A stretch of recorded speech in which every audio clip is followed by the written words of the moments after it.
Okay, I think we're live. I'm going to give it a second to let it figure out what it's doing. Hey everybody. So hey friends, welcome back to my channel. It's Tori, and today I'm super excited to have episode 4 already of Imposter Syndrome, and we are doing reviewing fantasy as our topic today, and I am very excited to have 3 illustrious gentlemen here to help me talk about this. John, do you want to start us off with introductions? Sure. So first, thank you for inviting me, Tori. My name is Absolutely. John Mauro, and I'm from Penn State University. I'm a professor of material science and engineering by day, and for my hobby, I love to review books, and I'm a reviewer for Grimdark Magazine. Nice. Miggins? Hi guys, I'm Miggins, also known as Matt, and I run a booktube channel called Hobbit Hole Books. I'm from Slough in the UK, which if you don't know is just outside London. It's where the office is set. It's a dumb, but yeah, I love to review books, and I dream of getting out of it someday. PL. Hey, I'm PL Stuart. I'm coming to you from beautiful Canada, Windsor, Ontario specifically. My regular job is law enforcement, I guess you could say, by day, sort of by shift work. And I'm also an author, and I'm a blogger, including being an editor for the wonderful Before Go blog led by the incredible Beth Tabler. Shout out to Beth. I'm an assistant editor there. So yeah, and I love books, and I love, as much as I love writing, I love reading. So. Awesome. Well, we're going to start very easy today. I want to know what you guys are reading right now. PL, do you want to start? Oh, I am reading. Like I said, before the broadcast was saying, Miggins loves the chonkers, and this bad boy, Brian Lee Durfee, The Forgetting Moon. It is, let's see, it is approximately, what's the page count? Oh, about 800 pages. Wow. And I hear that I've only read the prologue. It is fantastic so far, right into a very action, fast-paced type stuff. That's why I was thinking of Miggins when I was thinking these books, because I know he likes the fast. Brian Lee Durfee is also quite an impressive booktuber, and Yes. check out his booktube channel. This sounds fantastic. I've heard nothing but good things about the series, so I'm really excited to get into this. But I'm only in the prologue. So Nice. Miggins? Well, you said it's an easy question. It's actually a really for you, it's a tough question. I'm a massive mood reader, so I'm normally reading about 10 things at once. But to make it easy, the main ones I'm listening to right now, well, I'm listening to an audio, The Blood of Crows by Alex C. Pierce. It's kind of like a really fun, heisty book. It's been getting me out of this reading slump I've been in. It's fantastic. I'm really close to the end, and I've loved it. It's been a blast. And then the sequel to Justice of Kings by Richard Swan, A Tyranny of Faith. I managed to get an arc of that through Fantasy Book Critic, and I'm loving that. I'm also reading Assassin's Apprentice. You probably can't really see it, by Robin Hobb, Spice Road, and Ships of Moria by Johnny Wirtz, and about 7 or 8 more. Good. So I've got The King Must Fall. This is an anthology, short story anthology that is published by Grimdark Magazine. So I got an autographed copy here, and it's got a whole bunch of short stories all around this theme of The King Must Fall. So Adrian Tchaikovsky's here, Anna Smith Spark, Anna Stevens, Anthony Ryan, kind of midway in the middle of it right now. Great stories. Yep, we've got some love for it in the chat already. Thanks. Hey, Jimmy. Hey, Lauren. There. Oh, hey, Lauren. One of the best, And Lauren. Andrew Meredith Andrew. is here. Very talented writer. Dan is here. Dan. Hold on, my husband needs my fingerprint for my phone. Okay. Anitha. Oh, hey, Anitha. Hello. Hey, Anitha. Hey, Hamedi. I apologize if I'm not pronouncing your name correctly. You can yell at me in the chat if I'm not. And Chris is here. And Evie. Oh, Of course, she's been summoned. Evie. Hob was mentioned. Hob. You might be disappointed. It's not. I'm not. I mean, it's a really good book, but I'm having mixed feelings about it. So. Ooh, hot takes. Yeah, controversial. That's a whole different episode. Oh wow, you're gonna have a target on your back now, mate. Right?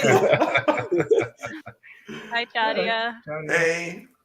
All right, so the first question that I want to ask you guys is how you started reviewing fantasy, because a lot of us are readers and lovers of literature, but how did you actually decide, you know what, I think I'm going to start reviewing this, whether it's BookTube channel or blogging? John, do you want to start with that? Sure. So I've got a short answer and a long answer.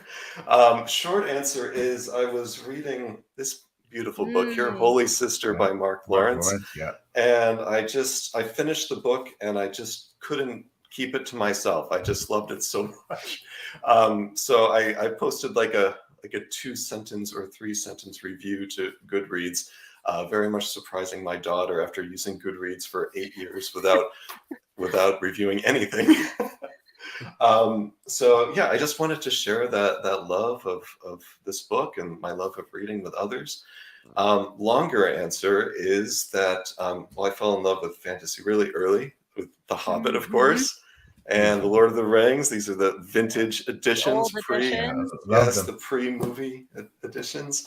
And anyway, I just had loved fantasy for so long, and I wanted to share it with everyone. I had been inspired by one of my professors, and I wanted to sort of carry on that legacy. Nice. Miggins? Yeah, this is one I actually had to think about well, I didn't think about it until about 5 minutes before I came on. And I thought, what is the book I first reviewed? But I was thinking about it, and I guess really it kind of came from two places. At school, I wrote lots of essays, as you do at school, and I was known for writing really long essays. But I just love writing. And then a couple of years ago, I was going through the Stormlight Archive series by Brandon Sanderson, and I was writing down, I think it was The Way of Kings, the end of The Way of Kings, maybe the last quarter or so. I started typing down my reactions and things for people on Reddit, and they loved it, and I really enjoyed it, and it helped keep my thoughts together. And so I started keeping notes for books from then on and started reviewing them, and I had a look at my Goodreads. First one I reviewed was Malice by John Gwynne. And then it was We Break Immortals by Thomas Howard Riley. And that was really the first one that I loved that so much. Like John, I just had to share it. And then I started my own BookTube channel after annoying Patrick Leo and Philip Chase. I'm is embarrassing to say I probably messaged them or tweeted them probably about twice asking the same question, like, how do you guys do this? And then I chickened out and then messaged them again like 6 months later, the same question. They probably thought, who is this random guy? But they really inspired me to get into BookTube, and then I just did that. And I've actually got it here, Joe Burns' Wistful Ascending. That was the first nice one. I remember that. I was at my grandparents and I was having a bit of a difficult time. That was the first book I ever received for a review copy. So it's all gone from there. Yeah. Great place to start. Yeah, absolutely. Well, I've just got around to reading it. Yeah, so I really enjoyed that one. Same. PL? Well, I've always loved books, and now I'm an author. First published late in my 50s. And funny stories. So I had entered SBFBO, and I got cut in the first round, The Drowned Kingdom. Got a nice review, but got eliminated. And I've been going back and forth with Beth Tabler, the wonderful Beth Tabler, who is the head of Before Go blog and a senior leader at Grimdark magazine. And she'd been looking for bloggers. And so somehow just after getting cut, I ended up, blogging for Beth and the amazing crew at Before We Go blog. And I'd always been interested in writing reviews, but it wasn't something I love reading, and I'm a pretty voracious reader. And then it was, some of my friends started reading my reviews, and I'm flattered. They'd start saying, "PL, we love your reviews. Like, your reviews make me want to run my book." I'm like, well, I'm flattered, but I don't think I'm that great a reviewer. But they're like, no, like, you should really start like writing these in-depth reviews for all of the books that you review. I'm like, okay, well, we'll see if anybody has any interest, and they seem to. So from there, and then of course I got involved. I did an author. So now that's the more formal written reviewing side, and not that BookTubing isn't formal, of course it is. So what happened is that I did an author interview with Steve Top's books, the wonderful, warm, amazing incredible Steve Shout Talks out, book. Steve. Shout out to Steve Talks books, my brethren. And so after the interview, shock of my life, he's like, hey, I've been doing author interviews and stuff, and I'm thinking about doing this special feature thing called Page Chewing. Would you like to partner with me? And I'm like, me? Like, you sure you want me? He's like, yeah, no, you're great, and yeah, I'd love to have you on board. So Page Chewing was born, and then of course recently we've also acquired, kind of pulled in the wonderful Taylor from Maybe Between the Pages, who's also a phenomenal blogger. Check out her channel as well. Shout out to Taylor, our other Patreon co-host. And so then now Page Chewing has become this thing. We're incredibly humbled about the feedback and the response to it, and we've had some incredible guests on the show, and so now I have this booktube life, and this may or may not be something that this is probably the first time I mentioned it on air, but I may or may not be thinking about kind of starting a booktube channel, maybe sort of probably just Page Chewing stuff at first, but then we'll kind of see how it goes. We'll see if it grows organically, and just I'm not I look at fantastic YouTubers like you and Miggins, and I'm in awe of John's, as an academic, like his work, and I consider myself an amateur still, right? So I'm just kind of fooling around doing whatever, but I went to school. My background is in thank you. Lauren's wonderful. Yeah, I went to school for my major was medieval English, medieval literature, and minor in history, and at one point I thought about teaching, and I said I'm not good enough to do that. I was going to go get my MA and get my PhD in teaching, but life took a totally different turn. But anyways, so I'm just fumbling my way around with this reviewing stuff, but I'm enjoying every minute. So. Well, I'd say if you're fumbling around, you're doing a pretty awesome job of it, to be honest. Yeah, your reviews are outstanding, Gail. So good. So I'm laughing because I had a question for later on that I'm going to bring up to the forefront.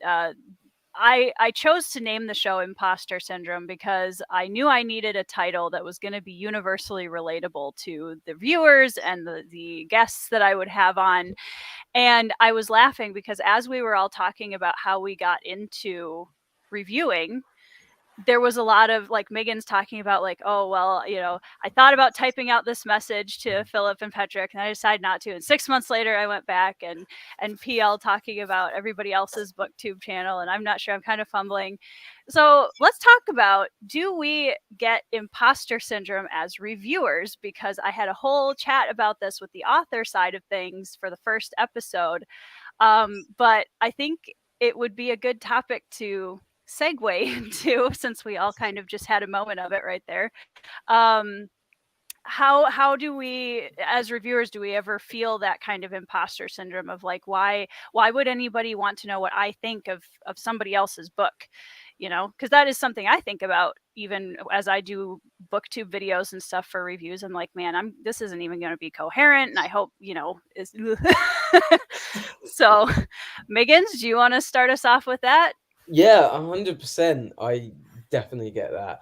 I mean, if you've seen my booktube channel, it's just full of chaos, and half the videos I just slap them together, really. Although it still takes a long time in edit, and particularly with writing reviews as well. I do get this sense of some of my reviews are longer than the others, and at least initially I sort of started writing off really long reviews. And there was that thought of, well, anybody want to read it if this is long? Are they going to get bored? Well, now it's kind of flipped on its head. It's like, well, now my reviews are kind of shorter. People kind of think, well, what's happened? Why aren't they as long? But you just have to. The way I write my reviews is I kind of just sit on the book, and when it feels right to write it, I'll just do it. I'm a mood writer. I will literally just be like, I feel like writing this review right now, and type it away for 40 minutes and just go. But I definitely, get a lot of that imposter syndrome, especially looking at such wonderful booktube channels and seeing PL's reviews when he's writing them. They're so beautiful. And I'm like, my goodness, I wish I had that command of language. But yeah. So, yeah, definitely from my perspective, yeah. John? Yeah, I definitely feel it too. Not all the time, but definitely sometimes, especially if it's a book that I'm kind of ambivalent about. And it's like, Mm, okay, how can I come up with enough things to say about this? So, Yeah. and many times I'll just sort of dump words out on the screen to just sort of put my thoughts out there and just trust that it's going to become organized after enough passes through the text. And it always does in the end, but sometimes it takes many passages through to get to that point. But I do feel that I do feel that in terms of kind of mixing it up sometimes too. I don't want to have the same structure to every review each time, or even just choice of adjectives. I feel like I'm sort of using some of the same words over and over again for books that I really enjoy, and trying to come up with unique ways to express how much I enjoy different aspects of books can be a challenge. yeah. So it sounds like a normal writing process. Sounds like it, yes. Theo? Yeah, absolutely. And you get insecure just being in the presence of three people like yourself. I mean, I think, someone like Miggins, like he's just hilarious. And I mean, he's so smart, but yet he's so entertaining. He's so self-effacing, and he doesn't give himself enough credit. But everybody, if you go now, especially in Twitter community, and you say Miggins, everybody lights up. And Yeah. he's everybody wants to find out what he's going to talk about next. And and then you have, and I consider John phenomenal reviewer, and John is in that milieu of again, we have the scholastic, the Philip Chase, the AP Canopins, and their intellect can be intimidating, right? And you're like, I can't articulate the way these people can about this particular topic, so you feel inadequate, right? And then you have the really uber popular booktubers like you, Tori, that knows everybody. I mean, if check out who goes on Tori's channel, then you'll realize how big Tori really is. But she doesn't play off like that. So then you have me, and I go like, well, where do I fit in, right? So you kind of, and frankly, I feel that way about myself as a writer. You know what I mean? You feel like you're kind of caught between like, okay, well, I know some people know me, but then they don't. But then some people think it's okay. But it is very humbling. But at the same time, I think we all find our little niche, our little corner, and I think that's what it comes down to. Is it's not comparing yourself to other people. I'm on here with three amazing people who are all very different in their approach to reading and writing and doing reviews, and that's the beauty of this whole reviewing thing. That we can all be ourselves, and there's a space for all of us. So I think that's how you help combat the imposter syndrome as a reader, and as a reviewer and as a writer. You realize, just as like as a writer, people who like my books are going to read them, and I'm going to find my audience, and whether that's big or small, it's going to be there. And it's the same thing with reviewing. So Exactly. Well, and that was one of the things when I saw all of us on the screen for the first time and we were kind of talking about review processes. It's such a cool thing to realize as readers how different we all are, and the things like how we approach our reviews, and they're all so different, so that no matter what kind of a reader is looking for a reviewer to follow, there's something for everybody, right? There's going to be people that they resonate with, and I really like John's reviews, or I really like Megan's videos, or I really like PL's reviews, and everybody's going to have a chance to find something that resonates with them, which is what's so cool, like you said, about our community having that variety of voices in it. Kate's taking notes over here. awesome, Kate. Evie. Well, you guys are all officially christened imposters after today, so. Found out. Found out. Found out, Evie. Oh, hey, Mark. Hey, Mark. Right, hey. Wow, that's an honor. What an honor. Yeah. Wow. You better not show my Yeah, hand. And he appears. You can cut this out, right? This isn't live or something, is it? Oh, Sophia's in the Sophia. chat. Hey, Sophia. Is that your wife, John? Yeah. That's my daughter. Oh, your daughter. Oh, that's fantastic. Yes. Also, by the way, writes incredible reviews. Oh, thank you. Yeah, she started well before I did. So at the beginning of the pandemic, of course, we were reading a lot more books through the pandemic than we had before. And I introduced her to Goodreads just as a means to keep track of her books, which is what I'd been doing for like 8 years. and before I know it, she had become one of the top book reviewers in the country. I think she peaked at like number 3 or number 4 or something like that. I can't believe I haven't read. Is that her handle on Goodreads? It's just Sophia. Yeah. Oh, okay. Oh my God, yes. Okay. I didn't realize your daughter. I'm like Sophia. Oh my God, yeah, she's really popular. Yeah, she's got a review that's been liked more than 5,000 times. I mean, it's oh my gosh, congratulations. Yeah, she writes excellent very good reviewer. So she's my inspiration. Oh, that's fantastic. So it's a daddy-daughter activity. That's awesome. John is so dang positive. Yeah. Agreed. Good love. You are too, Andrew. Yeah. Hey, Tammy. Oh, that's hey, nice. Bo. Hey, Bo. Hey. Oh, thanks, Bo. It is a bit, yeah, it can be for sure. Hi, Sarah, by the way. My best friend Sarah in the chat. Hi, Sarah. Oh, hello. All right. So this is a topic that's kind of been a hot button issue in the community recently, and I really wanted to make sure that we delved into it a little bit, because I think there's been a lot of great wisdom going around on this topic, and I wanted to get all 3 of your takes on it. The idea of quote unquote negative reviews, or how we review books that we don't jive with, don't like, etc. How do you guys approach reviewing or handling in any way a book that maybe you don't like as much? John? Well, I just wrote one of those yesterday, so it's going to fresh in my mind. John was the first person I went to when I needed advice for a review. I was like, John, how do I do this?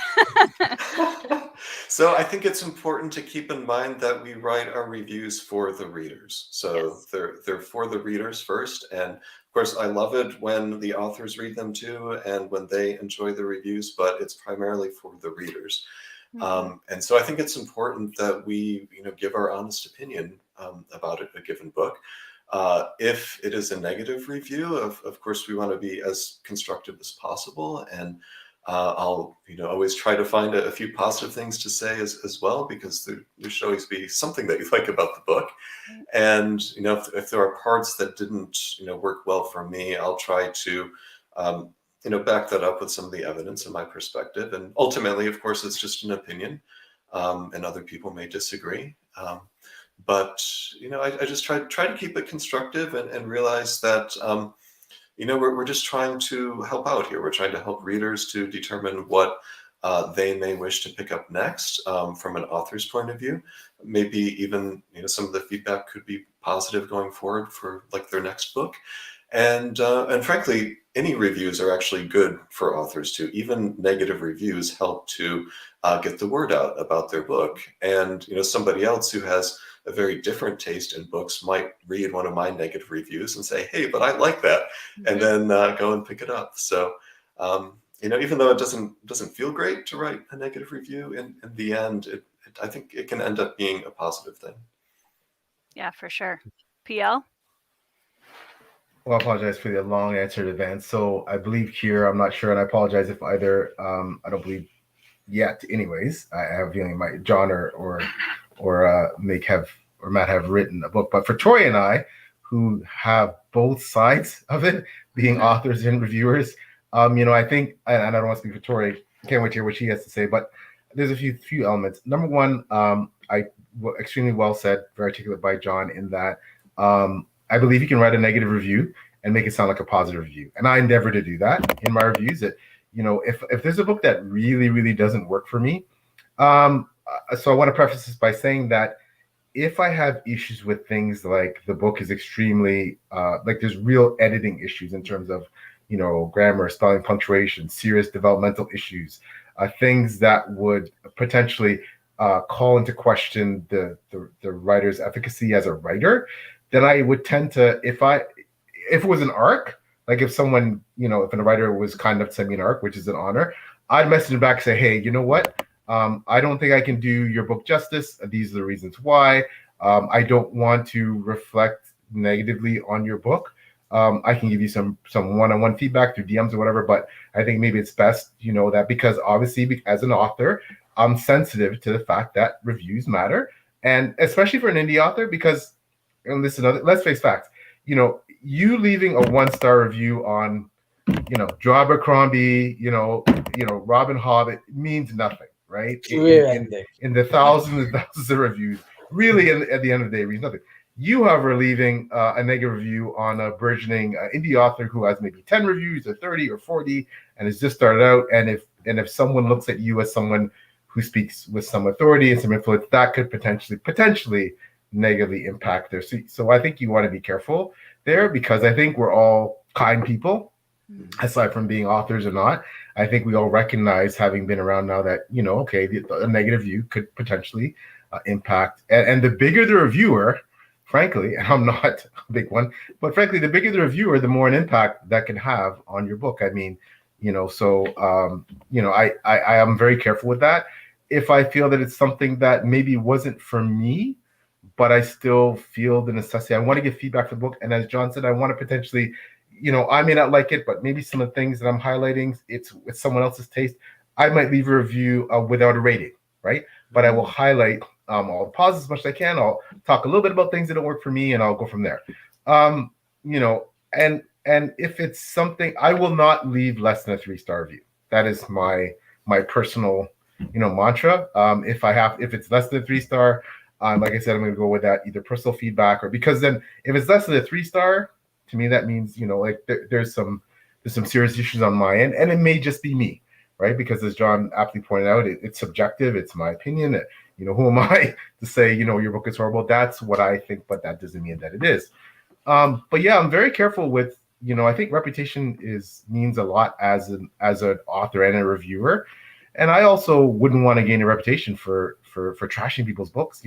I know as an author how much goes into writing a book, right? What kind of effort that takes. And as John said, the reviewers are for the readers. But yeah, even as an author, and again, this is all things that John pointed out already, that you don't want to be tone deaf to your reviews. And if you keep getting a lot of reviews saying the same thing, you have 1,000 reviews and they're all saying they have a particular issue with the book, that's something as an author I think you may want to pay attention to, right? If it's 1 or 2 readers, it's a one-off, well then, but then there's that balance between being confident in your writing versus accepting constructive criticism and taking it in and using it as a writer. So, but in general, I don't leave less than 3 stars. If I do, I probably won't leave a review, or I'll leave a review with no rating, or I'll try and give one-on-one feedback to the writer. And, I do my best to emphasize and accentuate the positive. And I'd like to hope that if you read my reviews, you'll see more positive than anything else. Because truly, for most books that I read, they deserve that, right? Because they are largely positive. So, yeah, for sure. It's all you, Miggins. Yeah, so I guess PL said it really eloquently there, and John as well. But I guess similar to PL, my reviews are mainly positive, and that's mainly because I end up reading books that I like. I think there's only one review that I've had a perhaps negative slant on, which I think Tori probably knows which one I'm referring Yeah, to. I do. Rising. And I think, first of all, I'll say I think there's nothing wrong with writing a review with some criticisms in there, or things that perhaps didn't sit well with you. I think there needs to be an honesty and an integrity in our reviews, and I think sometimes that's something that can be questioned in the community. I think because we all tend to be book enthusiasts and we have a lot of passion for what we do, it can sometimes be interpreted as, oh, these people are getting free books and they're saying this. So I think it's really important to be as proficient as possible in being having that integrity and being honest when we're writing our reviews. I think where the line kind of falls for me is when we've kind of seen with the rise of sort of social media and algorithms, this kind of rage as a form of entertainment. Mm-hmm. And I think there's a difference between taking a more perhaps comedic slant on things and including that in a negative review, and absolutely kind of going off the rails with it. And I think when you're writing a review, it's not for the author as John said. But at the same time, we've got to remember that there's a person on the other side that may be reading this or watching this, or someone might send it to them, even if they never see it, and it may get out to them.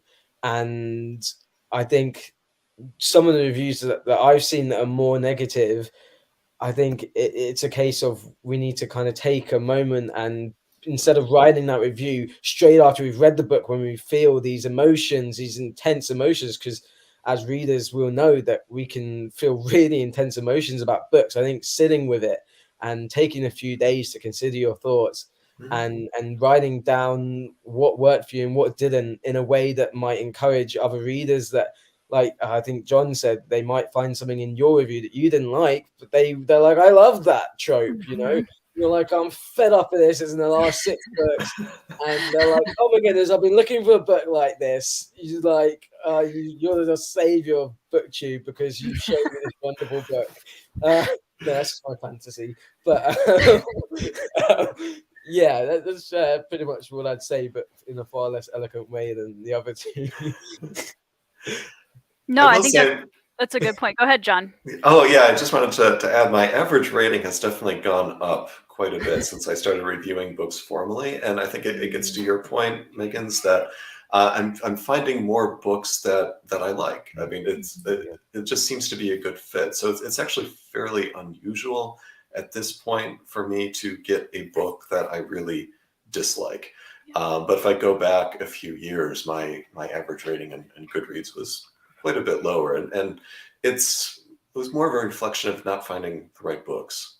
Yes, I feel the same. I feel the same. I'm very choosy now about what I mean. Obviously, I receive arcs, and if I can read an arc, I will. I get a lot of requests for arcs, but I tend to really stray into, as John and Matt said, into this book. For people I know and trust, love this book. There's a wide variety of opinions on this book, but for the most part, they are positive. So the odds are I'm probably going to like something about it. So that's what I read. And so, yeah, but I can't wait to hear what Tori has to say. Because yes. Well, you guys took a lot. I totally agree with all three of you. And I think, Miggins, you bringing up the kind of rant/rage as the entertainment is something that, it may get lots of views. Speaking as booktubers, it may get lots of views, but is that the kind of, review that you want to leave for an author to potentially watch, especially in a smaller community like we're all in? And that's the thing, and kind of ties in a little bit with one of the other things that I had marked down, where we all know so many of the authors that we're reading. So it's not just that you're reviewing this book from someone you've never met, it's you're reviewing a book that is by sometimes very close friends. And so I think that helps to humanize it, at least for me, a lot more. Once I got into the community and I was really setting up all these relationships with amazing writers and then reading their books. But I think the idea of sandwiching, it's okay not to like a book. It's okay if it doesn't jive with you. And I think people sometimes think that I have to be positive all the time and give everything 5 stars. And to Miggins's point, that kind of lowers the integrity level, because if you're just handing out 5 stars everywhere, how do I know, and they might be completely different books and, etc. Kind of when I write reviews, and I'm kind of like UPL, where I've gotten to a point where it is very rare for me to give something less than 3 stars now,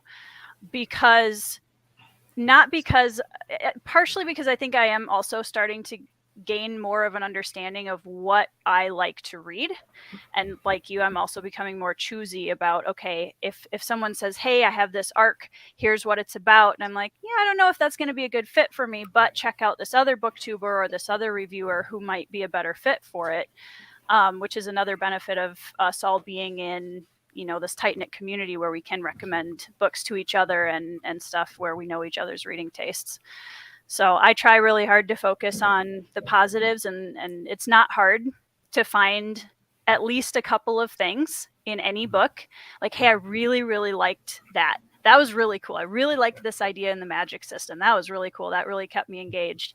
I have certain tropes that don't usually work for me that might totally work for Miggins. And that's another reason why I tell authors, hey, if you get a lower review, like you guys said, it's not always a bad thing, because I might go and see someone say, oh, this had a young protagonist and it was, constant fast pace through the whole thing. And I'm like, sign me up. So I think there's a way that we can address the work itself too, removing the author. As far as, I'm going to talk about the book, I'm not going to say anything about the author personally, because there's no reason for me to do that. So no, that's an excellent point. I want to add two quick things. Shout out to, and I've said this on previous podcasts, I want to highlight this one in particular. Shout out to Joanna Reed's, a fabulous booktuber and reviewer, extremely insightful. She did a somewhat negative review of Babel by R.F. Kuang. It was a fantastic review. She was very fair, and objectivity is something I think we all treasure, a quality I think we all as reviewers, we try to, and Matt talked a lot about integrity, which is some really excellent points. We try to ensure we try to be as objective as we can, and I think Joanna was in that review.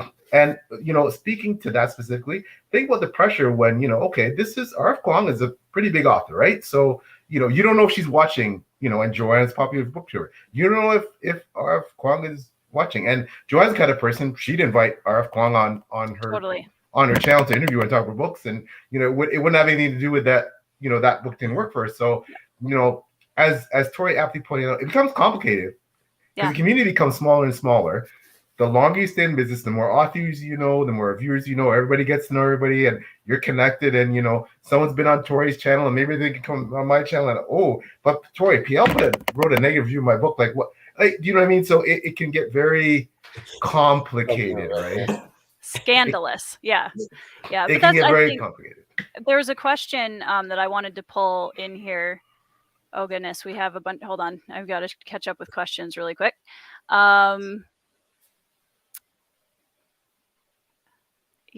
Criticisms add seasoning and ensure you don't appear a gushing fan review after review.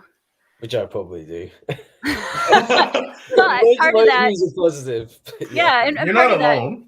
It's because you oftentimes choose to spend your time, because like you said, it takes a lot of time to thoughtfully write out a review and go over it, like you guys said multiple times. And for us as booktubers, like, it takes time to sit down and film and get your thoughts together and then edit it for twice as long as it takes to do the video, or longer.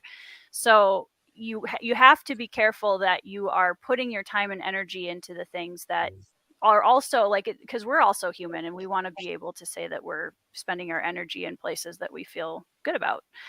So Evie had the question that kind of went along with this. What are your thoughts on reviewers who frequently give 4 and 5 stars and gush about the books that they read? I might be one of those. I mean, I've been picking mostly books that I love. I read, I had a month in February where I read only Jenny Wirtz books. Jenny Wirtz is my favorite author. Like, what are the chances of most of her books being exactly Chef's Kiss?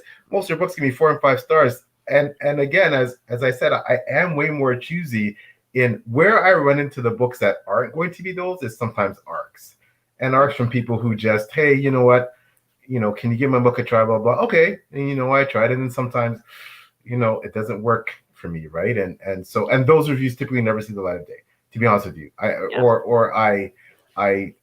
don't rate, I put a review with no rating So, I might be one of those bloggers, Evie, because I tend to read. But I mean, let's look at the last, I don't know, maybe sample size for you guys. Like, the last 10 or so books I read. Like I said, I read 5 of Jenny Wirtz books. They are legitimately, to me, 4 and 5 stars. I've read Malazan.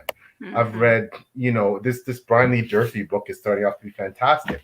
I've read, Zach Argall's book. I've read, these are books that a lot of other people are 4 and 5 stars. So it's not like they don't have that kind of rating. Yeah. And that I don't legitimately feel that way. But I guess there can be an appearance, though, and I guess, how do you attack the perception that that's what you do, right? For me, I guess I think it was actually Tori that brought up the point. I will bring as much evidence to the table as I can about why a book merits a 4 or 5 star. I will talk about the plot. I'll talk about the characters. I'll talk about the prose. I'll talk about the themes. I'll talk about all the things that made this book great and why. And I will often, it's sometimes unfair, I'll compare it to, okay, if you like this writer, then this book, and typically it's a writer that I love, and it's a writer that is very popular. So yeah, it's a great question, Evie, but I don't know. I guess technically you could say that about me. But I think you made the point too, and I don't know what John and Miggins would say to this, but I think when the review is really thoughtfully set out, and you, like you said, you give, here's why I'm gushing about this book. And I think that the same is true for the opposite too. And for me, that honesty of, you know what, this really didn't work for me. Here's what I really liked about it. Here's what I didn't like about it. And I make it clear that, that's still my subjective opinion. So I think that makes total sense, that laying it out, and having that evidence of why you think what you think, regardless of what rating you give it. John, I don't know if you would have something to add to that. Exactly. I think that's the most important part. So, the rating is just a number, right? But why? Why should people care? But why?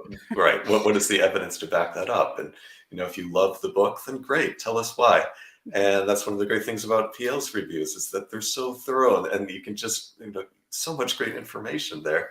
I always enjoy actually hearing or reading all of your reviews, especially after I've read that book and written my own review, and hearing your perspectives.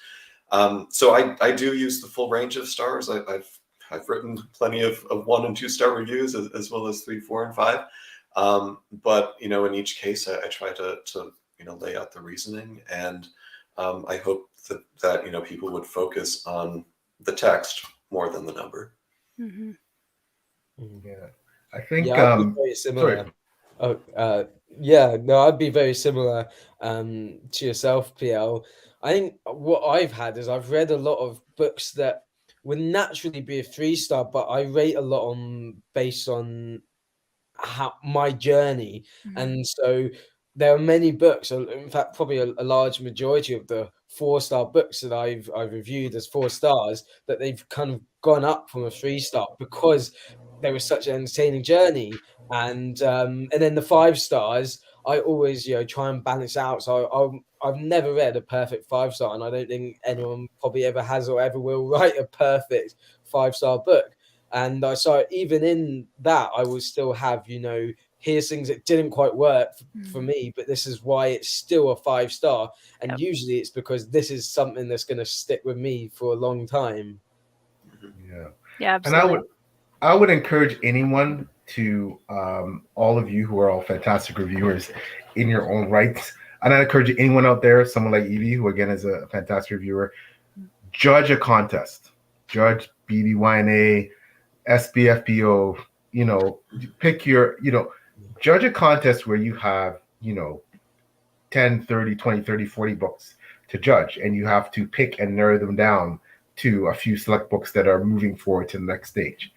Judge a contest, because I'm telling you, when I became an SBFBO judge, that really opened my eyes to a lot of things in terms of reviews. And I guess, now you're not just reviewing a book, you're reviewing it, judging it against another book to decide which book you believe is better and more deserving to advance. And if you want to see whether test a litmus test of your own objectivity and your own ability to decipher between what really makes a good book, judge a contest. I there was a post out there for BBYNA looking for judges today, and they said, "Oh, tag some." I tagged the world. I tagged all the great bloggers that I could think of just off of in 2 seconds, because you need those experienced people to come on there and be judges. Why? Because they understand what that means, right? And so I will submit that if you want to see whether or not because 4 or 5 stars, go judge a contest. And then that will test your skills and your abilities as a reviewer. I think something else that's really helped me personally is being a beta reader as well, and learning how to write things in a way and write critiques, especially in a way that what's the word? It gets your point across, but also in a careful way that's not going to offend or insult someone. And you know, I just did a beta read for John Palladino for his book 2 in his series. It's a great book. I loved it. And I know John's a guy that, you know, he has a lot of hot takes and he doesn't mind taking it as well. And so, you know, I knew that I could be fairly honest with John. But with some other authors, you know, you got to adjust things and be more aware when you're writing these critiques. I think beta reading has really helped kind of help me work on that and working on my style. And yeah, that's one of the things I really appreciate about John Palladino. He was you know, one of the earlier books that I reviewed for Grimdark magazine, and he was very upfront with me. He said, be honest, you know, tell me what you think, don't sugarcoat it, because you know, it's not helpful to him if I just, you know, pretend to like it or just say nice things about it for the sake of saying nice things. So you know, I tried to give him as thorough and honest review as possible. I really enjoyed the book. I gave it 3.5 stars. I had a few points that were suggestions that I thought could be improved upon. And he was so nice. He wrote back to me and he said, thank you. And he's done this actually a few times. Thank you. You helped to make me a better writer by giving me this feedback. And I know from subsequent discussions with him that he's been, you know, considering that and building that into the next book in the series. And now I'm thoroughly excited to read Buzzard's Bowl, the next book. It's a really good read, I would say. Oh, awesome. Yeah, I'm going to try and catch up a little bit with some of the questions in the chat. I have some of my own too, but I want to make sure that we can. Mark says, I think if the author's been dead a while, that changes the reviewing dynamic, at least for me. That is a good point. Yes. Jack Kerouac. Okay, where was it? Oh, Anitha, do you feel pressure to like a book when it's written by your friend? Are you comfortable rating less than 5 stars? Personally, I think that comes with experience, to be honest, because, you know, I like to surround myself as a writer. I like to surround myself with people who will support and encourage me to be the best version of myself. And sometimes that includes challenging me on things that will make me a better writer. So I feel like there's always that little part of you that's just like, you know, I hope they're not sad about it. But again, that goes back to making sure that you're giving them the why, because if it's just, you know, we joke in the author community a lot about the, you know, people that just drop a 3 or a 2 star or a 1 star review and that's it. And there's like nothing written or anything. That's the worst. It's not even the 1 star with a review. It's the 1 star with nothing. Right. A lot of the trolls. A lot of the trolls. Right. A lot of the trolls. So yeah, I mean, for me at least, I feel like as long as I can give them good, positive, constructive criticism on what I may not have resonated with subjectively, then I feel okay, not always 5-starring everything. And the goal is to reach as broad an audience as possible, right? So they're writing the book because they wanted to sell it to, you know, hopefully tens of thousands or hundreds of thousands of people, right? And so if you, as their friend, have this impression or think of some way that the book could be improved, you know, there's probably hundreds or thousands of other people in this much broader audience that would have that same feedback. So it's you're being a better friend if you give them that feedback up front, so they could, you know, consider it and perhaps, if they wish, do something about it before it reaches such a broad audience. Yeah, and I think, I mean, I don't know how you all feel, but I know with my writer friends and I, my really close author friends and I, we're probably harder on each other than we are on other. To be honest with you, I think, you know, and I think we've mostly given each other 4 stars for the most part because we're that stringent in terms of, because we always want to have that at least appearance, if nothing else. It's honest. We're honestly trying to do it. It's not an appearance, but you're trying to show that you are being objective. You're not just giving this 5-star because it's your good friend. And I've gotten 5-star reviews from my friends. I'm not saying, and I have given them, but that's when I really went, wow, I can't, like, this is amazing, right? And but I think to Anitha's point too, we have to, as reviewers, remember that we can't go into a book hoping to get 5 stars. We have to read the book and then figure out if it's a 5-star book. Right. And that's where I think the danger can lie, where, okay, this book is from Tori. It's like, well, okay, well, I know Tori's great, and I'm sure she's a great writer, and okay, so I'm gonna start. I'm just saying hypothetically, I'm gonna start it with it. It's not like I'm gonna start with a 5-star and work my way down from there. Right. No, I'm gonna read the book, and then I'm gonna pick out things that, okay, this is worthy of 5 stars, and this, and then I'm gonna make my evaluation. So I think it's important how you approach The expectations. providing. Yeah, Exactly. absolutely. Yeah, and I'm similar to both you guys again. I think at first it's something I did struggle with, and actually one of the first books that I reviewed, and I actually felt like afterwards perhaps I'd been a bit too harsh, but the author, was very grateful. I didn't give it, a particularly bad review or anything. I think I just kind of felt, I think it was genuinely, it's one of my like second or third books that I reviewed. And I remember feeling like, oh, like maybe like the author's going to read this and they're not going to like that. And I felt like a lot of pressure on me after I'd written the review. And I was like, oh, maybe I shouldn't have said it in that way. But since then, it's come, with experience and things. And often one tip that I found that's been really helpful is if I'm not particularly liking a book, or I'm finding it a bit of a struggle at the start and I'm not sure, do I DNF, do I not? I'll reach out to a couple of people that I know that have read the book, that I know, write really good reviews that maybe have similar taste. And I'll say to them, hey, what did you think about this book? I'm kind of struggling with it. What do you think? And do you think it's worth, kind of reading on a little bit? And then if they say no, then I'll probably put that in the DNF pile. And if they say, well, maybe just read the first, 20% and see how it goes. I think it got better after this. I'll go, okay, I think I'll read on a little bit. And DNFing isn't, something that I've just kind of come into terms with. I've only ever DNF one book.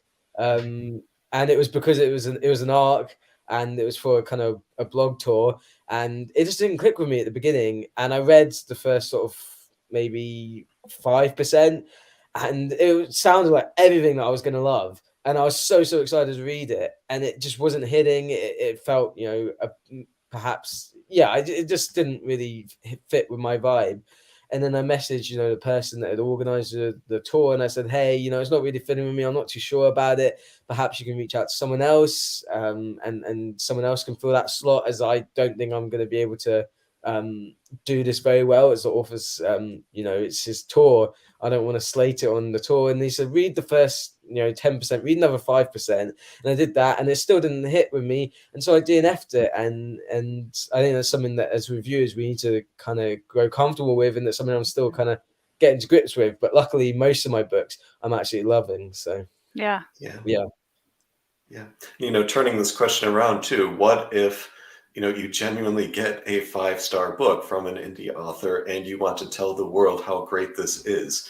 And in order to have the biggest impact, you couldn't have rated everything else 5 stars before that. And one example, actually, Miggins and I share this this one, 11th Cycle by Kiana and Arlen. So I was like, I had the pleasure of, I think, giving the first review for this one, and it blew me away. I mean, it was an objective 5-star book, and then you picked it up, Miggins, and you wrote that beautiful review that I think it went on Reddit first, right? It's like a why you should read. Yeah, that's phenomenal. And that's again where that integrity comes in, where people will trust your 3-star and your 5-star both more or your 1-star or whatever, when they know that you're, I'm objectively saying what I like and don't like and what doesn't resonate with me. I do have to clear something up here in the comments really quickly. So Thiago made the comment. And then Mark said, did she review it? So to clear up any confusion, Thiago does this thing sometimes where you can't tell if he's joking or not.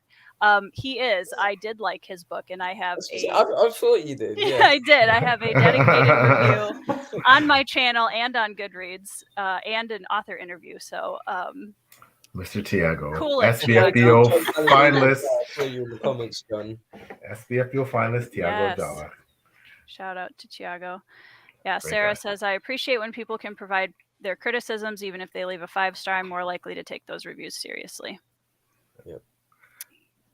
Hi, Mahir. Hey, I'm here. Oh, thank you. There he is. He's that. There is Shout a out to great. me. Now there is a great reviewer. He That is. man is. He's That man is a given me my fantastic. first kind of chance with Fantasy Book Critic taking me on, putting my books out there, and I met him in London.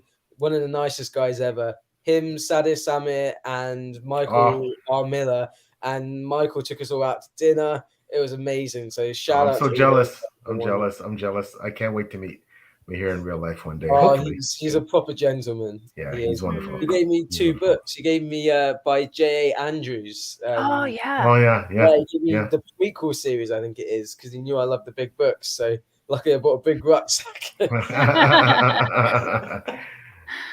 Miggins only has like 5 books on his bookshelf because they're all like over 1,000 pages.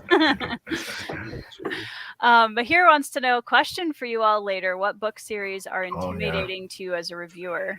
Malazan. Yeah, Malazan. Even books that we love. Malazan, Jenny Wirtz. Oh yeah. Is it?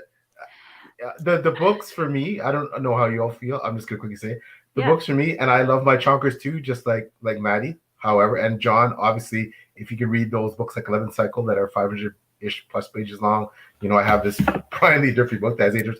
However, the length initially can be intimidating only because that there's, I hate to say this, there's much more room for the author to essentially trip up, because in a longer book, pacing can potentially become an issue.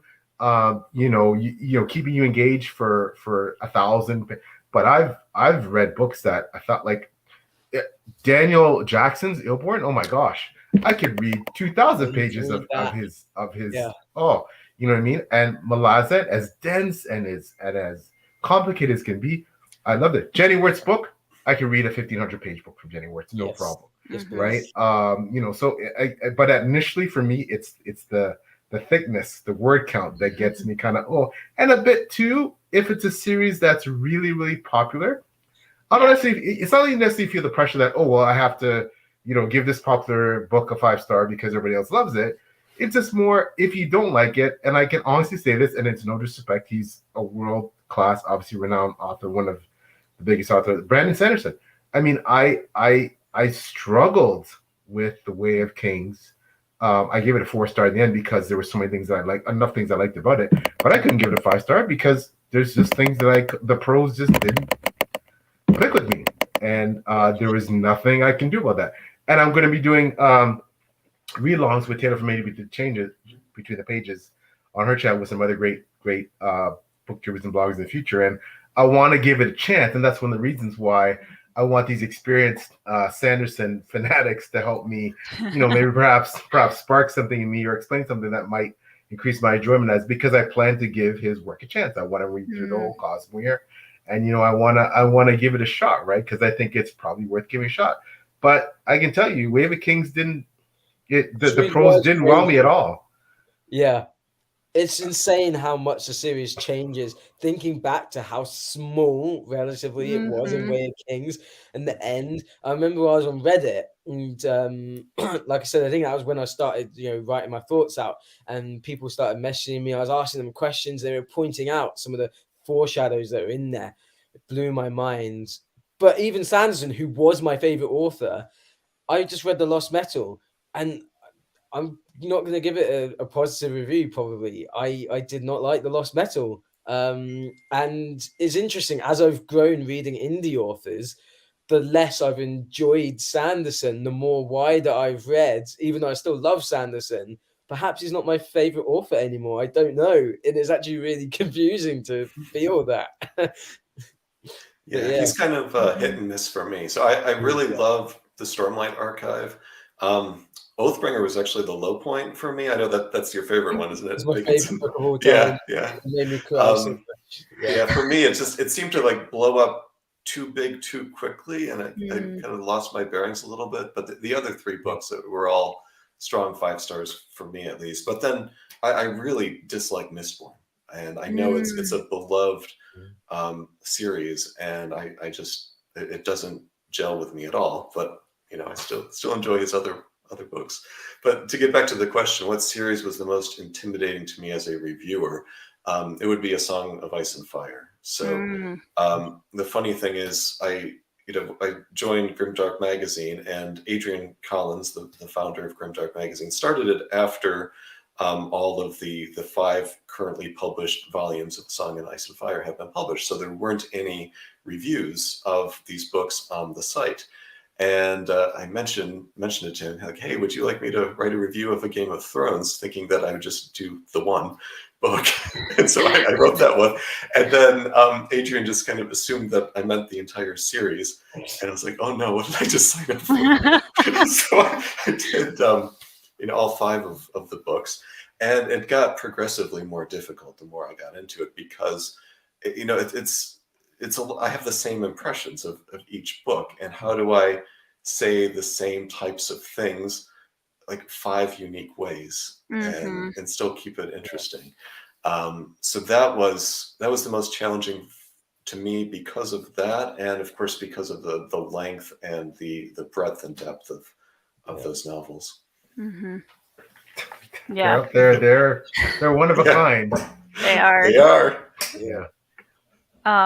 Yeah, I think length of the series is one for me for sure, because as we all know, like, it's a huge commitment to start a series that may have not just the first book is 600, 700, 800, 1,000, 1,200 pages, as I understand.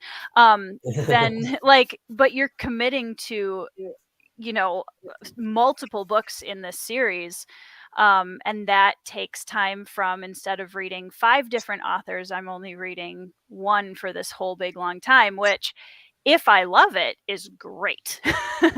But it is more of a commitment to start, depending on how big the books are. And I also love chonkers, and Shogun has actually really helped me kind of rediscover my love for longer epic stories. But the other thing I tend to do is, if there's a specific book that's has had massive hype recently in the community, I step back from it typically, because I want to have my own experience with each story. And I think I'm such a social extrovert that I get very easily, like, I just sponge everyone else's opinions and excitement and all that stuff, which is great.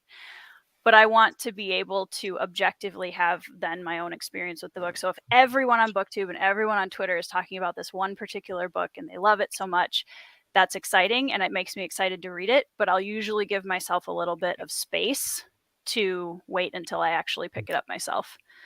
So everyone stop talking about 11th cycle. So I actually I may have taste tested a little bit of it the other night, actually. So I haven't read it yet. I probably won't get to it this year. So. No such thing. You either do the whole thing. It goes by surprisingly quickly. It's 800 pages, but wow, it pulls you in, and it goes by fast. And that's something that I always love to hear, because I'm definitely a reader who enjoys a good, I like to keep things moving at a good pace. So let me see. I'm so far behind now, guys. I'm sorry. Okay. So it's just John causing chaos in the comments. What else is new, right? Dan, get all my suggestions for BookTube. None of you steered me wrong yet. Great. Good. Glad you've had some good. There's Beth. Hey, there's the boss. Sorry it took me this long to say hello.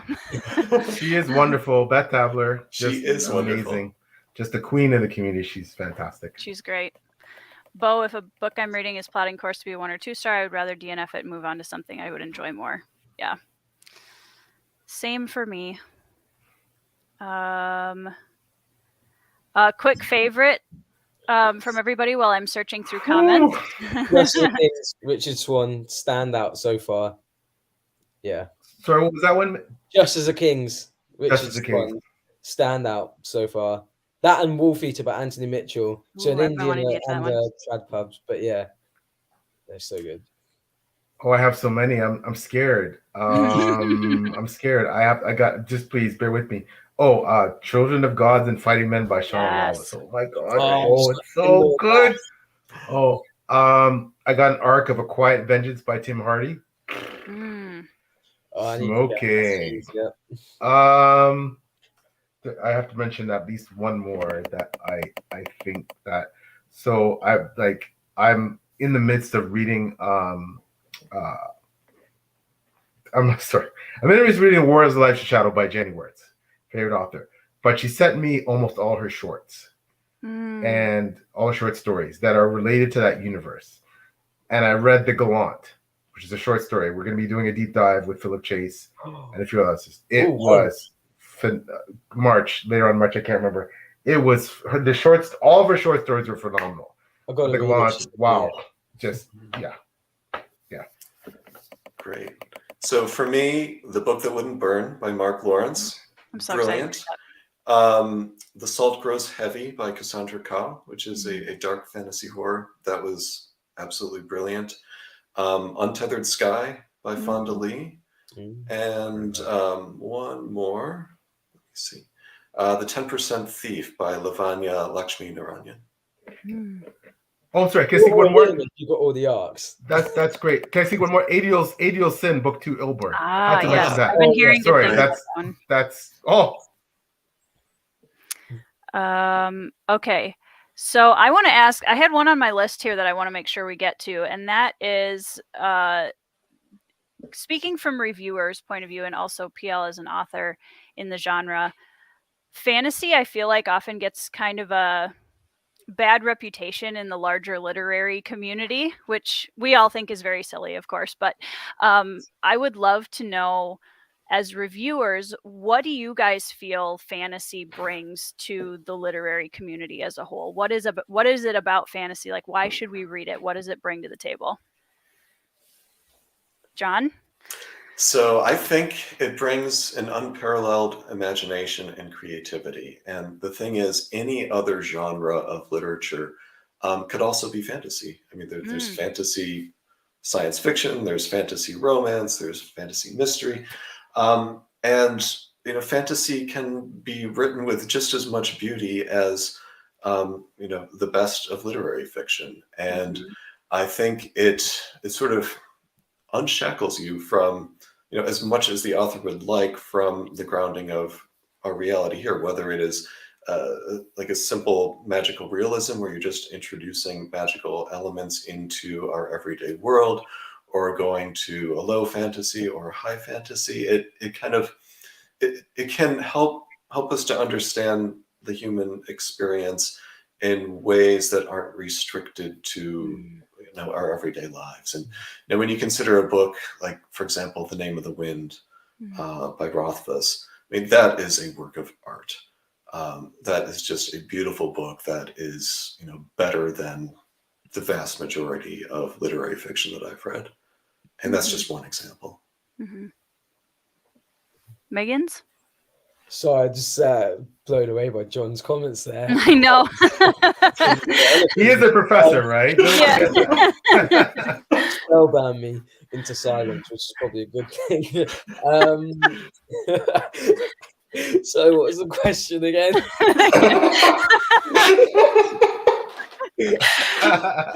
Why is fantasy? What does it bring to literature? Yeah. Why is fantasy a legitimate player on the literary I think table? the best thing I could say is that it provides a safe space.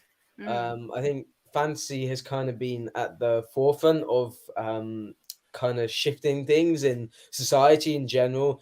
And I think having a secondary world, well, I mean, fantasy doesn't have to be a secondary world. Of course, we have urban fantasy and things, but bringing sort of the fantastical, whether that's in the secondary world or in our world, and taking us out of the ordinary and into the extraordinary.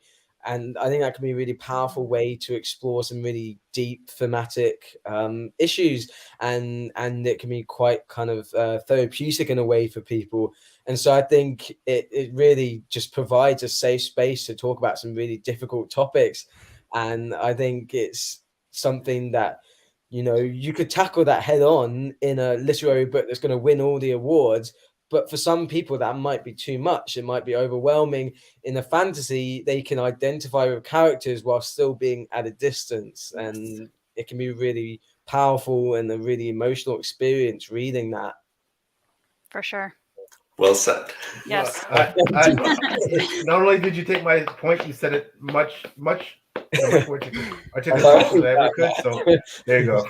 Megan said my point. Same. And you know, I that's one of the reasons why I write fantasy. I write to I write not so much to inform and educate, because who am I to inform and educate? But I write to convey messages that are tough to read, you know, and are tough to absorb, and are very sometimes very poignant, I think, and very much relatable to things that we struggle with today, especially some very big problems that confounds humanity, like racism, homophobia, colonialism, sexism, misogyny, classism, xenophobia. And I write about all those things, and I read about all those things in wonderful fantasy books and sci-fi books. And if you were reading about those things, you know, in the context of it's pretty hard. It's pretty hard to read about. And I said this yesterday on a podcast that, you know, a lot of people, you know, and understandably, they are looking for entertainment and escapism in their fantasy, and there's nothing wrong with that. You know, and that doesn't mean that you're detached and you don't care about these other big issues. You may have just, I said this yesterday, you may have just marched in a rally, protesting against, you know, something, right? But that doesn't mean you want to necessarily come home and read about it, you know, on your, you know, the books in your coffee table. And that's okay. Or you may want to immerse yourself in it because it's so near and dear to your heart that you want that to be part of everything you do and everything you read about. So, but with fantasy, you can do that. Again, Miggins so well said. I couldn't say any better. So. Mm-hmm. Same as PL. That would have been my comment too. That it allows us to express and explore in a way that is slightly more detached and not in a negative way, but it's a way for us to maybe even be more objective about things, and it's a lot easier to confront things in a world outside of our own, or in a adjusted world of our own, than it often is in the reality we all live in every day. So I totally agree with that. John, are you a department head, John? I'm associate head, so I'm head of our graduate program. You need to hire this. He's across the pond, but you need to yes. You need to take him. You need to take him on staff on tenure, and you need to hire this guy because you know. Perhaps not in science. I was terrible at science. You might want to email your CV before you do that. Let's see. Gonna go back to some questions. Totally agree, Sophia. As a writer, that's why I love being in the community, because I have friends that will say, this might be not what you're going for. But they say it nicely, usually. What do you think of reviews for readers? Okay, we kind of already talked about that. I thank you all in the comment section for, this is crazy amounts of conversation happening in the comments, and I absolutely love it. Evie says, my thing with the use of criticism, it is often looked at as a negative, but you can provide positive criticism. Absolutely. Yeah. You know, it's the same thing for, you know, performance evaluations at work, right? Yeah. So at most jobs, you get evaluated at least once a year, and that's going to include, you know, constructive criticism, and it's important that you take that in the light that it's to improve. They're not trying to criticize you to bring you down. They're trying to, they see all the good things you can do and want to help make you even better at what you do. Yeah, no, that's great. And we have to also realize too, as reviewers, we may or may not be subject to that criticism, but certainly authors are. And the minute you write a book and you publish it, as Tori knows, you are opening yourself up to all kinds of criticism, which is, frankly, if you're not ready for that, you might not be ready to publish. And I say that kindly, but it's tough. There can be some tough moments, and that first bad review can rock you. And you know, depending on how you've published, especially if you're self-published, and like I said, you have, you know, only so many reviews. Now, again, I have a couple friends of traditionally published authors, and despite the fact they have thousands of reviews on their books, they still take each one to heart, and they still really, it affects them when they get a bad one. So it isn't even, you know, an absolute that just because you have 5,000, 6,000, 10,000 reviews of your book that a negative review can, especially depending who it's from, if you feel it's someone you really respect, it, you know what I mean? So, I mean, yeah, but you have to be prepared for that if you're going to write books, because Yes. it's going to happen, right? So. Well, it's a very vulnerable craft, right? We put a little bit of our heart and soul on paper, and then we give it to the world and say, please shred this, you know, which is very intimidating for sure, especially when it's a book that carries a lot of personal, you know, things in it, which many of them do. So yeah, it can be incredibly vulnerable. Hey, Josh. Hey, Josh. Josh, how's it going? Hi, Drew. Hey, Drew. Oh, I'm honored. Thank you, sir. Hope you enjoy it. Thank you very much. Okay, one of the things that I wanted, as I'm still scrolling to the bottom here, one of the things I wanted to ask too is I get asked questions from authors all the time, saying how do I approach reviewers to, you know, read my book? Is it okay for me to contact them? I feel really nervous about talking to any of these people, and, you know, or how do I find the right reviewer for my book, which are all, you know, really valid questions. So I wanted to know if we could talk a little bit about how should authors approach a reviewer and to ask them to read a book, whether it's an ARC, beta read, already published, doesn't really matter. But in general, how should they approach you guys as reviewers? So I would suggest first go to the website for the magazine and see what the process is there posted, and you should follow the formal process if at all possible. So for Grimdark Magazine, for example, send the request to Adrian Collins, adrian@grimdarkmagazine.com. Give him the information about author name, title name, what is the format for the book? Is it physical or e-copy only? Are there geographical restrictions for a physical copy? Have a brief description and basically make the case why it would be of interest for the readers for that particular venue. Then what he does is he would announce that to all of the reviewers for Grimdark Magazine, and basically whoever thinks that it's going to be a good fit for them and signs up first will get assigned that book. Now you can also reach out to reviewers directly, and it really depends on the individual reviewers. A lot of reviewers hate that. And so, you should do a little bit of homework on that first before you just sort of DM somebody cold. I'm actually totally fine with it if somebody DMs me. And I am kind of overwhelmed with a lot of ARCs, and I will often say no, but then ask them to go through the normal route. But sometimes I'll accept them as well and ask them to send them to me. So I'm okay with it, but for many reviewers, don't do that. But please follow the formal process whenever possible. Mm-hmm. Yeah, I'd second that. Yeah, if it's a booktuber or someone that's on Twitter that maybe they're not with a magazine or their own blog or whatever, I'd always first of all, I'd always search their profile on the Twitter. The top, they might say not accepting ARCs, or they're not reading. Maybe they have a link there to a website or something. If they're a booktuber, generally you can find their email on the about page and contact them. As John said, a lot of reviewers tend not to like authors coming in their DMs and asking them. They feel that perhaps it's kind of invading that space between an author and a reviewer, and some reviewers do feel uncomfortable with having a close space with an author. They don't like if an author kind of contacts them or comments on their reviews. I myself, I'm very kind of open and free.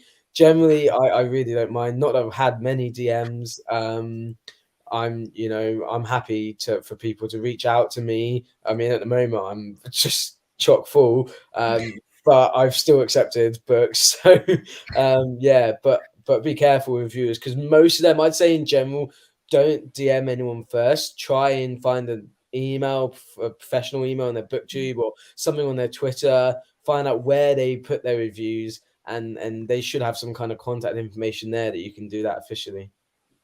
Mm-hmm. Yeah. Yeah, I agree. And I know for Before We Go blog, we are currently closed to review requests. So any reviews that we do are typically things we already have in the hopper because obviously we have a huge backlog. Beth is an amazing leader and gives us a lot of latitude to review certain books on our own that we choose to review. And of course, we have things going on constantly, like SBFBO, where we're always reviewing books. So you can imagine. And one thing I want to make the distinction too, and John and Matt brought up excellent points. For example, we have reviewers on Before We Go blog they are reviewers independently of Before We Go blog, so they have their own review sites, their own blog sites, and they have their own specific rules for contacting them for arcs, etc. And then we have reviewers that only blog for Before We Go blog, and then and everything between. And as Matt aptly pointed out, there are reviewers out there that are associated or affiliated with blogs, and those that are not. You just need to do your homework, as both John and Matt have pointed out, and figure out, okay, what is the way that this person would prefer me to send them an arc, and are they open in the first place to arcs? And if they're not, please just don't. Right? And Matt also brought the excellent point about DMs. Some reviewers are quite open to DMs about reviewing the book. I personally, if you're going to DM me, hopefully it's someone that we've had some communication. I know you, we have some relationship, before you're going to DM me. I've gotten DMs that, I don't know the person, maybe perhaps just follow them, etc. Oh, can you read my book? Usually that's a no, just because I don't, because again, we go back to that being careful. Like, I want to put myself in a position to review the books that I could potentially give really high ratings to. And I'm very choosy about selecting those books. So if you just send me your book, if perhaps that's not a good fit for me, then I don't want to put you in a position where, you could potentially get a negative review because the book isn't my cup of tea. I know that, a lot of reviewers now, sorry, I apologize, I'm all over the place here. I wanted to say one thing. When it comes to major reviewing sites, there are some major reviewing sites out there, very extremely reputable, extremely influential, like your Kirkuses, like your Clarions, like your Publishers Weekly, that they charge for reviews. Okay, if you're an indie author, they will charge you for reviews. If you're a traditionally published author, your publicist is going to send them the books, and that's all. But in general, I just want to say out there if there's any new authors, prospective authors, don't pay for reviews unless it's someone like that. Don't pay for reviews unless it is a major reputable reviewing company like a Kirkus, like a Clarion. And even then, those are very expensive. Publishers Weekly, they cost a lot of money. So, weigh that very carefully as to whether you want to invest that money. You could, whereas, you could get 50 reviews from bloggers potentially that don't charge you for that, right? Mm-hmm. So just be careful. But generally speaking, my advice, and I'm not one to give unsolicited advice, but don't pay for reviews, okay? Because there's a lot of people, unfortunately, that try to take advantage of authors, especially indie authors, because you want to get those reviews. That's gold. That's gold for us to get those ratings up and get the algorithms going and generate sales. But as a general rule of thumb, don't pay for reviews. And if someone's charging you for a review, there's probably one thing I'd add just quickly is a fantastic place if you're an indie author or someone, or even if you're trad pubs and you're trying to get your book out there and you've got permission from your publishers. One of the best places to find reviewers and get people to review your books is Discords, indie Discords. Yes. A lot of the ones that I'm in, they have kind of spaces for authors to put their books out, and reviewers or whoever wants to read them can reach out and say, hey, I'd love a copy of your book if you're offering an ebook, audiobook, whatever. And you can get a bunch of readers, like sometimes hundreds, that are in these Discords that will reach out to you. It's a really great way. Some of them, like the India Chords, the Keymark, Discord. There's a bunch out there that they have those systems in place that authors can go in. Usually you have to kind of introduce yourself and spend some time in the area first, and then you can kind of add your book in and say, hey, if anyone wants to read it, I'm giving out 3 ebook copies in return for a review. And that's a great way to get your book out there. Yeah, it's excellent. I could want to add one great place to where you paying for reviews is blog tours. So there's some amazing blog tours there. Escapist book tours, fantastic. That's one that I've used that is quite reputable in the past. Just so shout out to Escapist book tours and all the wonderful people there. So just do your homework. Yeah. And guess what? You have, especially if you're part of the general Reddit community, you have resources here on this very podcast that, hey, talk to us, right? Hey, I got this DM from this person who's offering me to do a review for this one. Like, talk to us, right? Talk to your friends, talk to people you trust, talk to people who have some experience with this stuff, and Yep. make sure that it's reputable, what you're using. So. And of course, also do not follow up with a reviewer to ask, hey, have you read it yet? And then a week later, have you read it yet? Keep in mind they're very busy people. They're volunteering their time for the most part, and there's no promises about the time frame for when it's going to get done. So just trust that the reviewer will take care of it when they're able to take care of it. And yeah. Excellent point. And please, as a rule of thumb, do not contact the reviewer if you receive a negative review. Don't engage. Accept the fact that that was a review. They're entitled to that. Move on.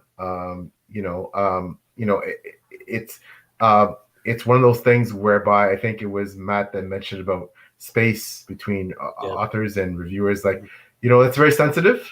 And, again, I said before, it's tough. We all, as authors, it's tough to take criticism and receive negative reviews. And I'm not talking about trolls, because there are trolls out there that just, but I'm talking about if someone legitimate doesn't like your book, puts a review of that, that's their right, puts it on Goodreads or Amazon, etc., or some review site. Okay, it's hard to take and it's tough, but that's the world that we live in, and that's what you sign up for essentially when you become an author. So don't engage, because that in itself is extremely problematic. Yep. So just wanted to mention that. Yeah. As well. Well, and kind of going along with that too, like when I send out a review copy of Phased or whatever, when I get my next one this fall, like once that book is in the hands of the reviewer, I'm hands off. The reason why I feel confident enough to be that way is because I did my research on who I'm asking to read my book. And second, I think, oftentimes authors kind of get into this instant gratification mode where we need all of the reviews in the first 6 months that the book is out. And it's like, you know what? If someone reviews Phased a year from now and it suddenly blows up on Twitter because they loved it, I'm not complaining, So realizing that that's not a bad thing. If the reviewer has said, yep, I'm going to get to it, I'm excited to read this, great. If it's next month, if it's a year from now, it's all helping you and none of that's hurting you. So that's another thing to keep in mind. And one of the things that Kate brought up that I think was kind of my point, I have run several small businesses in my lifetime where I focus very heavily on community and networking. And one of the things that I think I see a lot that I really want to encourage authors to think about is business second, relationships first, period. That you should approach it that way. If you go into the community, just spend some time, watch some booktube channels, go on Twitter and get involved in some of the conversations and become a presence there, because part of it is, like we talked about a little bit ago, when you just cold call somebody and you're like, hey, read my book, I'm way less likely to be like, oh yeah, cool, than I am if I've seen you in the community, I've seen you talking to somebody else, I've seen your book cover on your Twitter feed, because that helps a lot. You just having that presence and building those relationships so that you have some credibility with the people in the community, and people say, oh yeah, this is a person in the community and I want to pick up their book and support them. And that's a big one for me, is a lot of people come out the gate and it's all business, and it's important to be professional, but relationships are, from my perspective, the most important piece of that. And also to second Megan's Discord comment, because especially the India Accords, start there. Whenever I can't accept, if I get an email from somebody, and I'm surprised, I do get emails fairly frequently from authors, and I usually say, if it's not a good fit, you know what, I'm not a good fit right now, I'm writing, or I have too many things to review, I will send them a link to the India Accords almost every time, because I'm like, start here and you'll find your way from there, because at least giving them a starting point, I think, can also be helpful. So yeah. So that would be my addition to that comment. Philip says, definitely true, Tori. I'm much Philip more Chase. likely. Hey, Philip. Hey, Philip. We're not worthy. Philip Chase. Yeah. Speaking of reviewers. Yeah, and speaking of authors, Wavy Dead Yeah, coming it's out coming out soon. Yes. March Pre-order 21st. it now. Congratulations. Pre-order. I just pre-ordered today. I Wow, need we to can't pre-order wait. it. It was like, Love I saw the it cover. on Studio, so Yeah. Yeah. spreading the word, the good news. Hi, Katie. Hello, Katie. So yeah, let me see. I love this show because I have my like list of questions, and then we just end up all over the place, and it's great. Because I'm here, isn't it? Right. Well, and the nice part is we kind of touched on most of the questions that I had on here. So kind of, I guess my last main question for you guys would be to deserved Philip. Very deserved. Would be to give some advice to reviewers. If you guys have anything kind of to close out the discussion that you want to give some advice to somebody who's either a new reviewer or somebody that's doing reviews and maybe wants some encouragement or advice, that would be awesome if you guys could share some of that with them. Miggins, do you want to start us off? Yeah, I think my biggest advice would probably be is that certainly with myself and PL, we tend to write quite long and kind of detailed reviews, but that doesn't have to be the case. Authors, especially indie authors, as long as you give them an idea of what you're feeling, that I loved it because it had this trope in it, they will love that. So it doesn't have to be this massive piece, you know. Yeah. As long as you write just a couple of lines about why you loved it or why you didn't like it as much, then authors will love that, and that's all that matters to other reviewers as well, and to people. They just want to know what was your kind of experience with this book. And I think people will appreciate that because that's, you know, your honest thoughts. It doesn't have to be an entire essay like I would write. So yeah. Yeah, for sure. I remember when I first came back to BookTube and started getting more involved with the community, I started watching Petrick's channel. Shout out Petrick. And Petrick's reviews are the same, like these, you know, and they're so organized and all these lovely little quotes. And I'm way too ADHD for that. So my reviews are not even consistent as far as the layout. I just am like, here. So it can be the whole spectrum of whatever Absolutely. You're comfortable with. PL?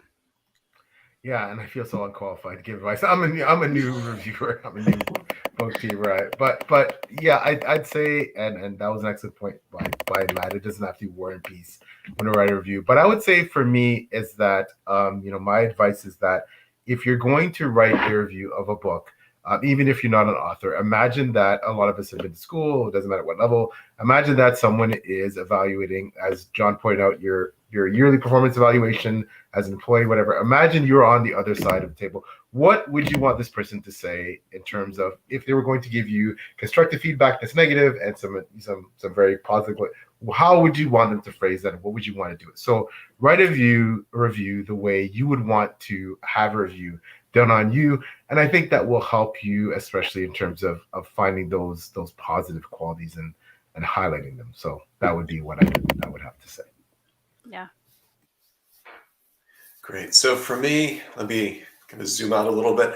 You know, we're living in a world that has a lot of problems, and you know, education is the solution to just about any problem that you could put on the table. And unfortunately, education itself is under attack from, you know, a wide variety of sources. You know, just yesterday on the news, there were you know, several girls' schools in Iran where the girls were poisoned because somebody thought that they shouldn't get an education.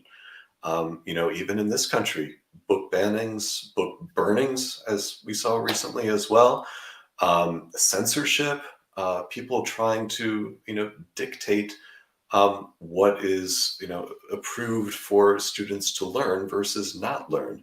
Mm-hmm. And you know, from my point of view, every time we can convince somebody to pick up a book and read it and think about it critically and have it impact them in some way, that is a small win right there. And if, you know, that person can then pass on their love of that book to several other people, it can have a snowballing effect. And if everyone were to pick up a book, the world would definitely be a better place. And so my motivation is to share the love that I have for these books, for learning in general with other people. Just as I've learned so much from all of you, from your reviews, and from all of the people who have taught me. If we can have that impact on other people, and they can have that impact on people in their network, then it becomes a virtuous cycle instead of this cycle of division that has become so common in recent years. Yeah. Beautifully said, John. Yeah, Sophia well kind of stole the words out of my mouth there. Yeah. Yeah. Beautifully said. Yeah, and I would say too, to kind of piggyback off of that not only are we encouraging people with our reviews to hopefully pick up a book and read it, and maybe that's their next favorite book, you never know, but it also encourages, and I think that's part of being in the community as well as reviewing, having discussions about things that we may not always agree with, like Miggins and I have different opinions of Red Rising as a very easy example. And like being able to have discussions about those kinds of things and seeing things from other people's perspectives, not just in the books, but also through the eyes of the reviewers who are reading those books. And you're getting just so much of a bigger, perspective on the themes and life in general. And that's something that's really powerful and definitely just goes right along with that kind of idea of, if we can get somebody to pick up a book, and then if we can get them to talk about it, and then talk about it, in a community, it just continues to be more and more positive. So yeah, totally agree. Well, I think that is all of the questions that I had written down. Is there anything else that you guys want to shout out or say here at the end, or any questions you have for each other quick before we jump off? I want to give you guys a minute to have a spotlight as well. When's your book 3 coming out, PL? Excellent question. Oh, you're muted, PL. You're muted, PL. Sorry. It'll be great book tour I'm gonna make. It'll be out in the next month or so. I don't have a hard date yet, but it's almost done. The proofs are probably gonna be back next week, so it is coming. Lord and King. That's the 3rd book in the 7 book, The Drowned Kingdom. So nearly halfway. Yeah, it's crazy, and it just seems like I just started, and it's just that weird thing. But quickly, I didn't want to say I have so much respect for all 3 of you in what you do and how you do it, and it's really, it encourages me, and you all 3 of all in your unique ways encouraged me to be a better reviewer, blogger, and encouraged me to potentially take on this BookTube channel thing. As crazy as it sounds. And oh, thank you. and I just want to say that John mentioned something really important. Books, literature, it's almost a war zone right now where certain things are under attack. And I'm someone who, at 54 years old, I was brought up on the classics. I have a love of writing, of literature, of the spoken word. I love the lushness of books. I love losing myself in books. I love writers that are extremely expressive and they're very eloquent, and some people may find it dense. But I love reading those immersive books like the Jenny Wirths and the Malazans and and I love that stuff. And I feel that we need more and more of that. We need simple books that you can breeze through, that are entertaining, and you don't remember thinking about them, but it was fun, it was fast, and we need books that you need to pay attention to every single word.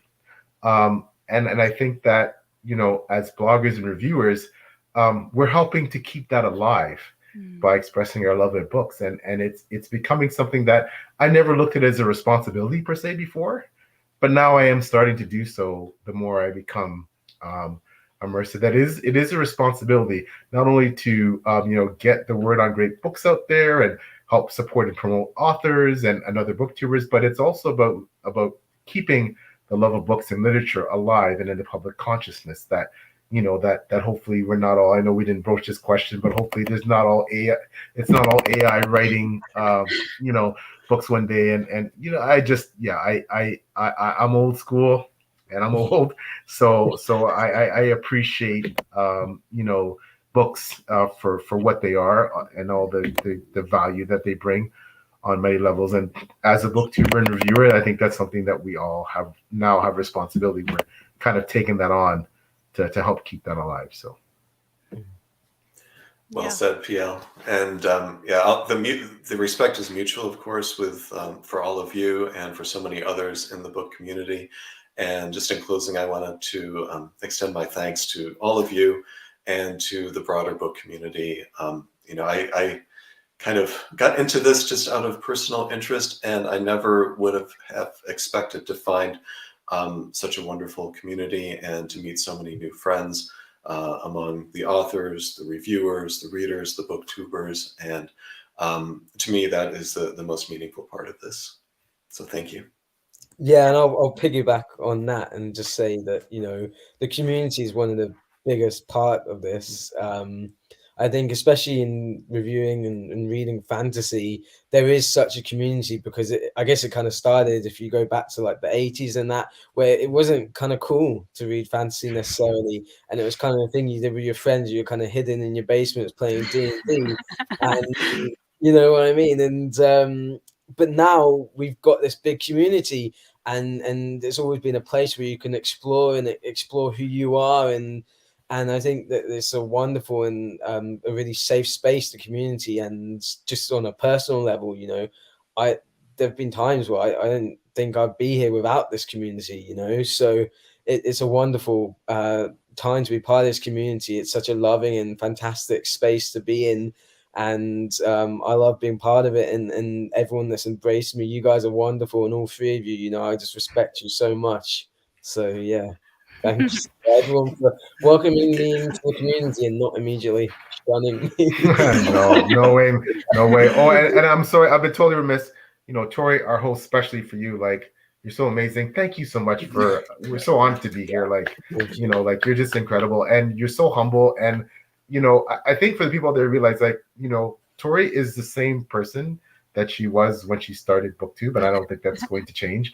But I'm not saying that that's the vast majority of people. Most booktubers are. I'm just saying that as Tori continues to grow and her profile is growing so large now, and I know she's humble, but she is she is up there as a booktuber. So I mean, you're the same person, and Thank you.